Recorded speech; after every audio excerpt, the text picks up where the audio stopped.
India versus New Zealand. ఈ మ్యాచ్లో team India 50 runs తేడాతో అయితే ఓడిపోయింది. అయితే ఈ మ్యాచ్లో గంభీర్ కొన్ని మార్పులు అయితే చేశాడు. అవేంటంటే ఎక్స్ట్రా బౌలర్స్ వైపు అయితే వెళ్ళాడు. ముఖ్యంగా ఇషాన్ కిషన్ కూర్చోబెట్టి రవి బిష్ణోయ్ని ఎక్స్ట్రాగా ఆడిపించినట్టు అనిపించింది. ఎందుకంటే 4 ఫాస్ట్ బౌలింగ్ ఆప్షన్స్, అలాగే ఒక ఆల్రౌండర్ అయిన శుభం దుబే, టోటల్గా 5 fast bowling options, 2 spin bowling options, Kuldeep Yadav, మరోవైపు రవి బిష్ణోయ్. ఇంత బౌలింగ్ ఉన్నప్పటికీ కూడా పెద్దగా రన్స్ ఏం కట్టడి చేసినట్టుగా అనిపించలేదు. స్కోర్ బాగానే కొట్టారు. 216 అయితే టీమిండియా ముందు ఉంచారు న్యూజిలాండర్స్. ఇక బ్యాటింగ్ విషయానికి వస్తే ఈరోజు బ్యాటింగ్లో ఫెయిల్ అయిపోయారు.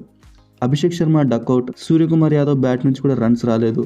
మరోసారి నిరాశపరిచిన సంజు శాంసన్ 15 బాల్స్లో 24 మాత్రమే కొట్టాడు. ఇక రింకు సింగ్ 30 బాల్స్లో 30.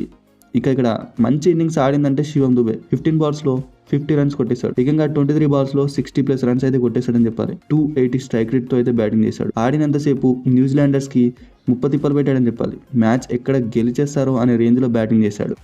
ప్రజెంట్ సంజు శాంసన్ ఏమంత మంచి ఫామ్లో లేడు కాబట్టి గంభీరంగా ఆలోచించి ఏం చేయడు కదా.